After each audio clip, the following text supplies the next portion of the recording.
What's up, everybody?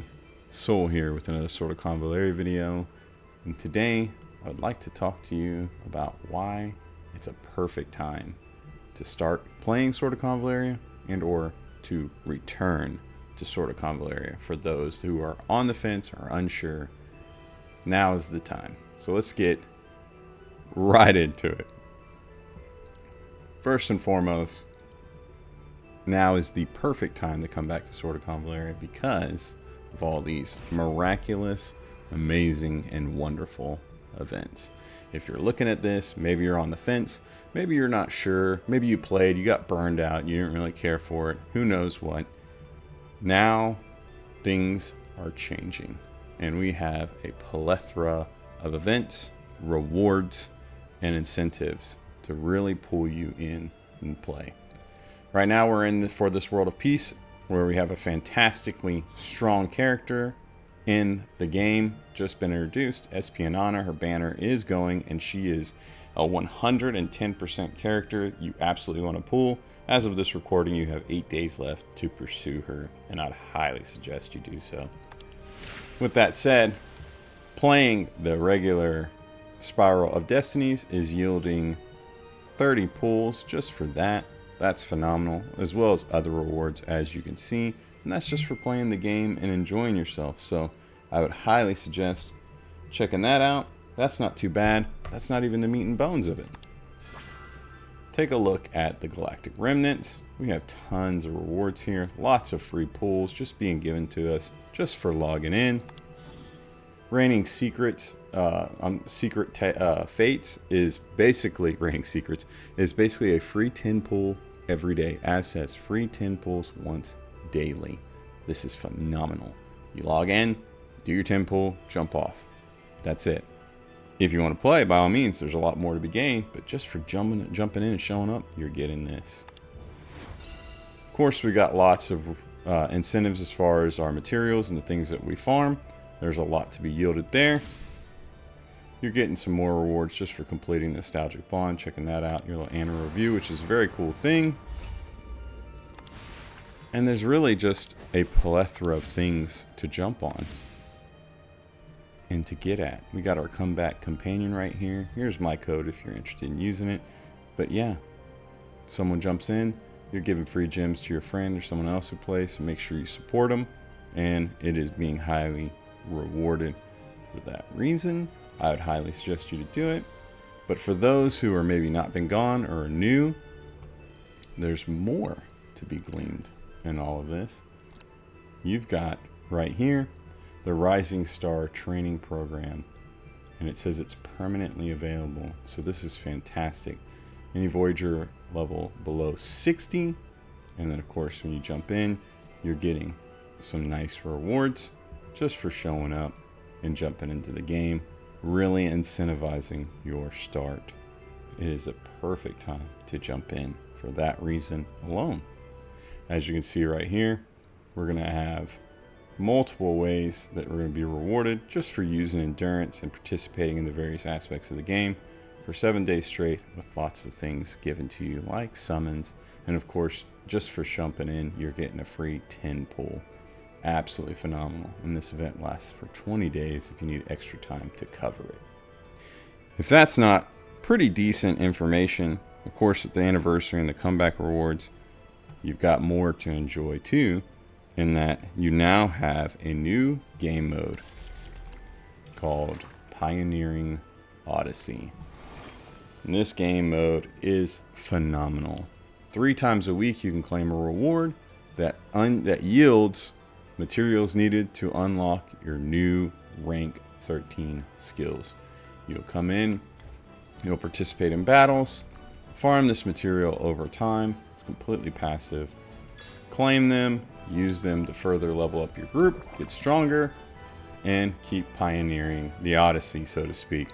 So you can get more of those rank 13 materials. And you better believe it, I'm a Miguel fan, and I have his rank 13 ability, and let me tell you something, it absolutely improves him.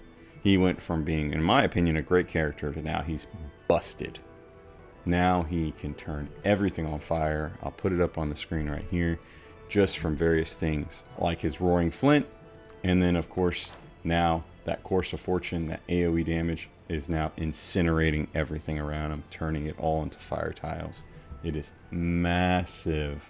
This is the way his 5-star is supposed to work, the way I read it, but now it absolutely is working, and because of that rank 13 skill, and he is unbelievable now.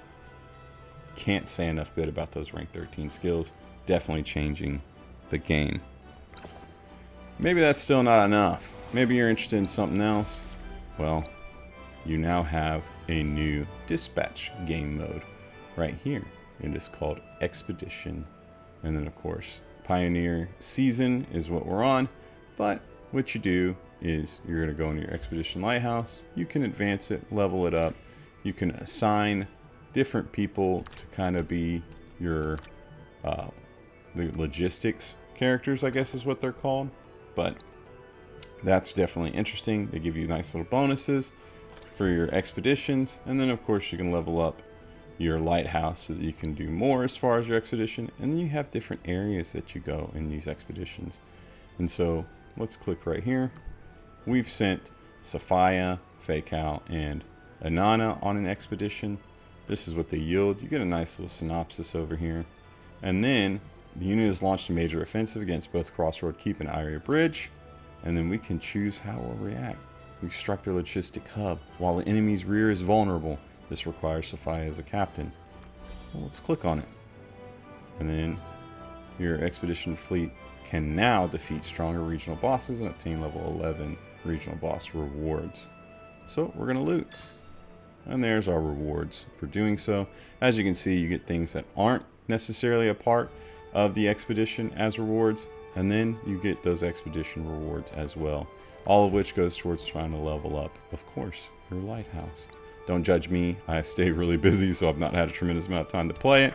But yeah, this is a phenomenal thing they've added to the game here that really is fun and enhances what we're doing with our time on Sword of Convallaria.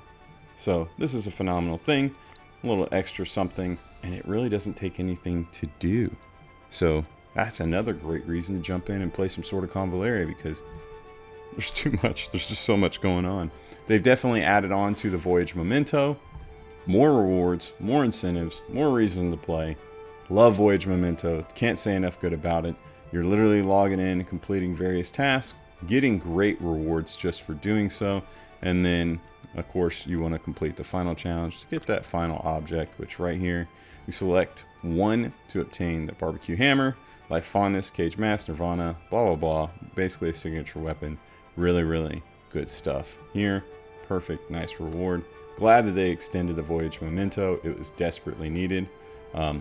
Great stuff there. Now, let's talk about some quality of life improvements that they've put into the game. I know it's highly, highly requested, and it is finally here. And maybe this is one of the things that you were frustrated about. You had tons of materials, the things you didn't really even need. I mean, let's be honest. That's frustrating. Well, now, look at this. I can create tons of this new material just by merging some of my older materials that I don't need. I don't need these Bronze Watcher metals. I want more silver. I'm going to burn up 250 of them, and we're going to make 50. Yeah. Costs some money. That's okay. But now we've created 50 of them. I've got more to create more gold, and the same to create more legendary. Really, really good stuff. Can't say enough good about this. This is exciting, fun, and great right here, and easy to do. You're not just limited, of course, to these Watcher metals. You can also do that for your ores, your Radiant ores. That's really, really good. Can't say enough about this. Thank you so much to XD Studios for making this a thing. And as you can see, they definitely have room to add new and more materials down the road, which I'm sure they will. But this was much requested, much needed, and it is finally here. Past that, I have one big thing that I'm truly grateful for that they have added to the game, and so that is these stats that are now listed on the screen and at the end of battles. So now I'll put it up right here on the screen. While you're battling, you're going to see numbers popping up on the top of your screen indicating the total damage done, total amount healed, and so on. It is absolutely phenomenal. You'll see that per round, per turn, and that is huge for someone like me who does content creation, but it's also big for the everyday player because they want to understand and know what they're doing without having to stop, click the life bars, do the math, blah, blah, blah. They just want to be able to click, hit, and see the damage on the screen and have a nice value totaled up on the screen that doesn't flash and disappear within a matter of seconds. And now you get that. And if that's not enough for you, they've done more, and that now at the end of the battle, you can click your stat button, which I'm showing right here, and you can see an overview. Who took the most damage, who healed the most, and who dealt the most damage. As well as just other values like who did damage, period, not necessarily who did the most. It just shows who all did what damage, who all healed what, and who all took what damage. Absolutely phenomenal. Absolutely massive. I know as a content creator, I do a ton of testing. I do a ton in worksheet and things like that. Now I don't have to stress it as much. I can see those values. It makes my life a little bit easier. And so it's all right there. And so that's a huge quality of life improvement right there within itself. Whew. That's a lot. That's a lot of reasons to jump on and play. And if you're already playing, maybe some of these things you didn't realize and you learned, I hope maybe, who knows what. But if you're on the fence and you're looking at this video, which you may be, or maybe you heard of a friend who's playing Sword of Convallaria, or maybe you've just been looking at the game and you've been burned out on it before and you're just not sure that you want to commit back to it. I'm telling you right now, as somebody who's played since day one, I've seen the peaks and the valleys. And right now, this is probably one of the highest points we've reached as far as the community, as far as the feedback we've gotten back from the studio, and as far as the incentives and the rewards that they've given us. It is a phenomenal time to jump on and play. There has been great communication from the developers, and there's a tremendous, humongous is what I was trying to say, sense of pride and happiness within the community. Don't hesitate anymore. Jump on and play. Now is the time. Get in on these rewards while you can before they're gone, and we would be so happy to have you back with us in the community. With that all said, I hope you're considering, and I hope you do it. Thank you for watching up to this point. Huge shout out and thank you to my Patreon members. You guys make the difference for me and for our viewers on this channel. Thank you so much for your support. If you're interested, make sure you check out the link down below where our Patreon is, as well as a link down below for our Discord where we talk all things Sword of Convallaria and then some. We'd be more than happy to have you with us. Thank you so much for watching. I'll catch you next time, and I hope you come and play with us. Bye.